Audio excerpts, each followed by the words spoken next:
Hola amigos, bienvenidos a David Parcerisa Live. ¿Qué tal estáis? Hoy me gustaría hablaros sobre el tema de los dioses que dieron el conocimiento.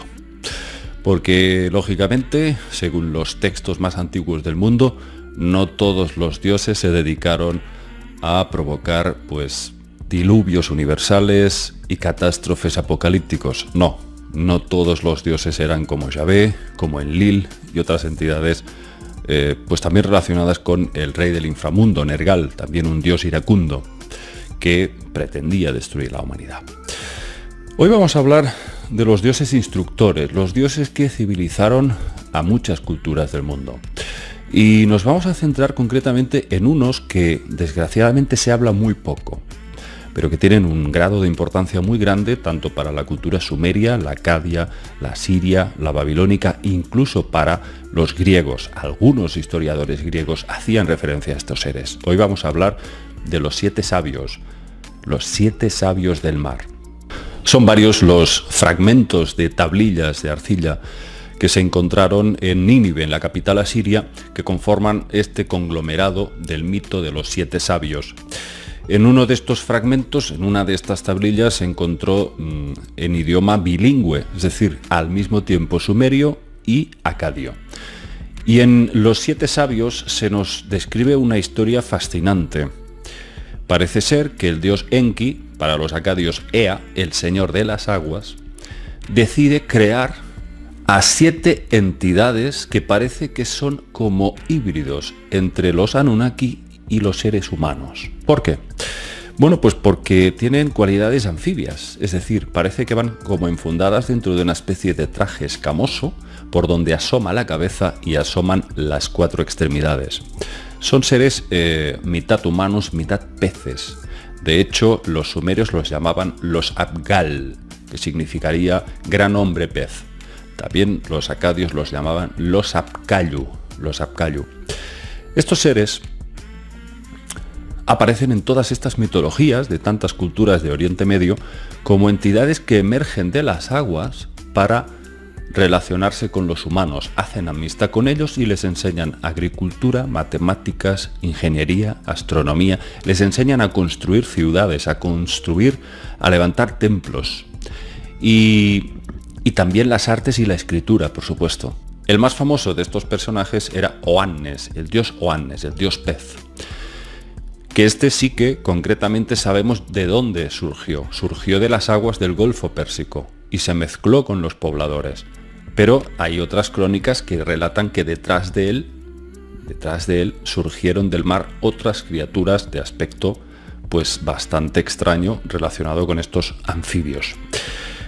¿Eran quizás estos 7 sabios que relatan estas tablillas que ahora os voy a recitar? No lo sabemos, pero lo que sí queda claro es que esta mitología está reflejada en muchas culturas del mundo, incluso en la tribu de los Dogon, en África, concretamente en Mali, una tribu perdida ahí en África que, por supuesto, nunca habían tenido contacto con el hombre blanco y sin embargo conocían perfectamente las estrellas Sirio A y Sirio B, dentro de Alpha Canis Majoris.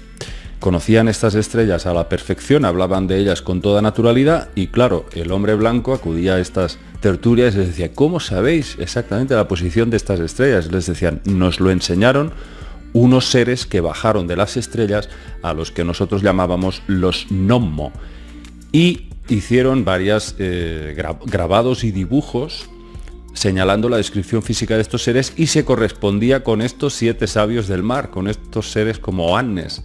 Los Dogon hablaban de lo mismo, seres que parecían hombres pez, seres anfibios y escamosos. Curiosamente, estos seres también bajaron para ofrecerles conocimiento, les enseñaron un montón de cosas relacionadas con la agricultura y sustentarse de alimento. ¿Cómo es posible que estén describiendo los mismos seres, una tribu perdida en África, con estas viejas mitologías de Oriente Medio? Os voy a leer de este libro fantástico, Los mitos sumerios y acadios, de Federico Lara Peinado. Os voy a leer esta tablilla que os he citado antes, que prácticamente parece que buena parte fue escrita entre el sumerio y el acadio. Y dice, empieza así: el primero de los sabios fue Adapa, el sacerdote purificador de Eridu. que ascendió a los cielos. Los sabios puros peces puradu del mar son 7. 7 son los sabios que nacieron en el río y que mantuvieron la armonía de los planes del cielo y de la tierra. Y aquí nos dan los nombres de estos sabios, no todos los nombres, porque al final, al término de este texto, se nos dice: los otros sabios fueron de nacimiento humano, a quienes el señor Enki proveyó de un perfecto y amplio conocimiento. Pero aquí, por ejemplo, el primero de ellos, como os digo, Adapa, que por cierto muchas culturas relacionan con el mismísimo Oannes, creen que era el mismo ser. Adapa está relacionado con el primer hombre y su significado literal sería sabio nacido del mar. Imaginaos, el primer ser humano creado por Enki sería mitad hombre pero mitad pez también, y formaría parte de estos 7 sabios que imparten el conocimiento. Aquí nos dice que el segundo de ellos se llama Numpirigaldim, el sabio del rey Emerkar. El tercero sería Pirigalnungal, que nació en la ciudad de Kish. Este dice que hizo enojar tan fuerte al dios Adad, que sería el dios del tiempo para los acadios. Dice que este dios suprimió durante 3 años las lluvias y la vegetación en el país. Y el cuarto sabio, este también parece que hizo enfurecer a otro dios, en este caso a Enki, su propio creador. Este se llamaba Pirigalapzu, que nació en Eridu, claro, la ciudad de Enki, y que habiendo suspendido su sello en un pez Suhurmash, enojó tan fuerte a Ea, que es la versión acadia de Enki, que este dios le cortó los cordones de su vértebra cervical. Imaginaos. Esto se podría interpretar, por supuesto, no literal, no que le cortara esa arteria, porque lógicamente pues se moriría, y no habla de que lo matara, pero sí que esto se puede relacionar con que le suprimió parte del saber, parte del entendimiento, parte de ese conocimiento que Enki le había otorgado. Parece ser que, lógicamente, si los seres que han sido creados por los dioses los decepcionan o los enfurecen de alguna forma, reciben un severo castigo. Eso no se salva a nadie, ni siquiera Enki parece que escapaba a esta especie de ley que ellos tenían. Incluso cuando se produce la famosa revuelta de los Igigi, cuando deciden desertar, dejar esos trabajos tan duros de excavar diques y canales en los ríos Tigris y Éufrates, esos trabajos forzados que dice que hicieron durante 40 años, se rebelan, pues lógicamente se busca el instigador de aquel motín, porque aquello es todo un amotinamiento. Y junto con Enki y el resto de dioses deciden identificar al líder de esa revuelta, al instigador de esa revuelta. Y cuando por fin confiesan y dicen que por cierto, en el Atrahasis aparece como Beila, el nombre de Beila, el nombre de este instigador. En el Enuma Elish este mismo personaje aparece con otro nombre, que es Kingu. Este ser es condenado a muerte, parece ser, según dice el Atrahasis, es degollado. Y con la sangre y la carne de este dios lo mezclan con arcilla para crear al humano. O sea que sacrifican a uno de estos seres, que es el líder de esa revuelta, para que se sacrifique para crear al ser humano. Lógicamente esto dentro de un contexto de leyes purificadoras y de justicia. Para ellos esto es justicia. Pero sí, reconozcamos que son leyes bastante duras, bastante severas. Pero así es como entendían las cosas estas entidades.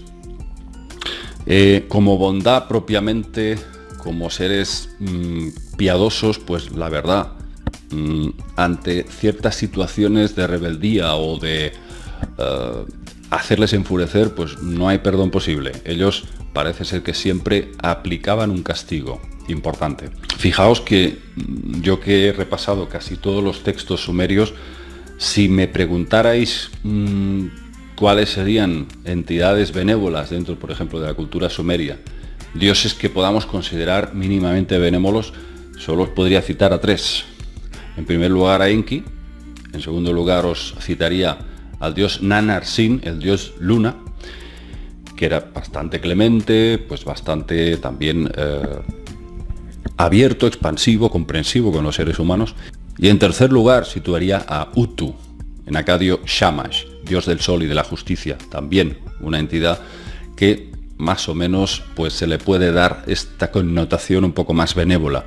Pero ya os digo que aquí no existe un patrón que podamos decir blanco o negro. Es todo muy relativo en función de, por supuesto, las leyes, el entendimiento del cumplimiento de estas leyes que estos seres tenían. Lo que sí está claro es el interés que parece que tener Enki en acelerar el proceso evolutivo del ser humano a través de la creación de diversos seres, de diversos entes. Y hay que ver cómo Enki no solamente es una entidad relacionada con la creación de la vida humana, era también creador de otras muchas formas de vida, como por ejemplo se relata en en las famosas tablillas del descenso de Inanna a los infiernos. Ahí hay una parte, una escena que es alucinante, porque él busca la forma de rescatar a Inanna, que la tienen retenida en el infierno. Dice, a través de una mirada de muerte y unas palabras de condenación, la diosa Ereshkigal convierte a Inanna en una especie de cadáver colgado de un clavo. Eso dicen los textos. Dice, y Enki quiere rescatarla. ¿Y sabéis lo que hace? Dice, se quita un poco de porquería de las uñas y crea un calaturru, un curgarru y un calaturru. Dos seres creados de la materia orgánica. Es decir, Enki es capaz de crear vida de lo inanimado. Vida artificial, lo que serían antiguamente, la Edad Media, los golems o los homúnculos, unos seres que también, a partir de materia orgánica, creaban vida, conformaban a unas entidades de no más de 30 centímetros, que se convertían en los sirvientes de los alquimistas. Es muy curioso todo esto. Parece ser que estas entidades, especialmente Enki, no solamente estuvieron involucradas en la creación del ser humano, sino también de muchas otras criaturas híbridas.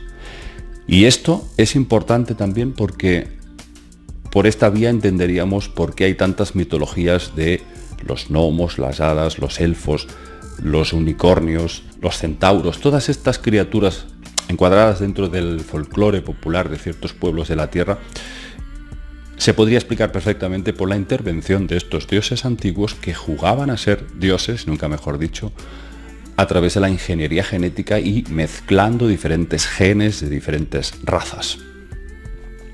Pero aquí lo interesante, ya digo, es ver que hay también una parte positiva que es la que transmite ese conocimiento.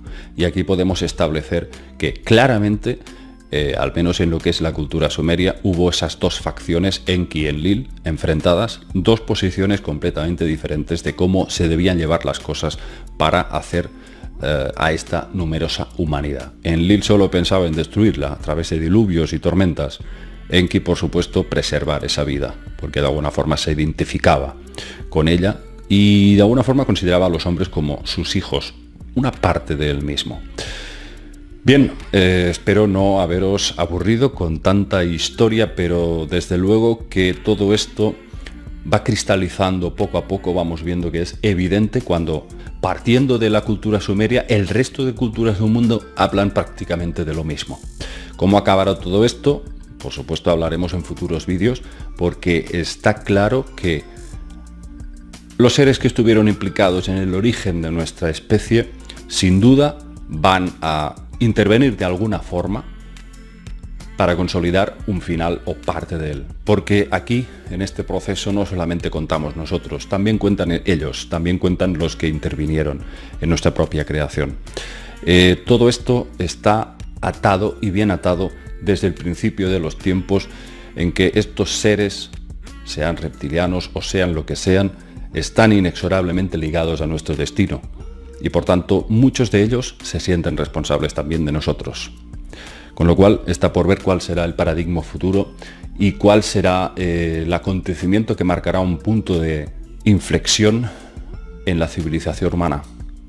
Vamos a dejar aquí el tema, espero que os haya gustado y seguiremos analizando cada uno de estos puntos que se reflejan en estas obras de tantos y tantos miles de años atrás.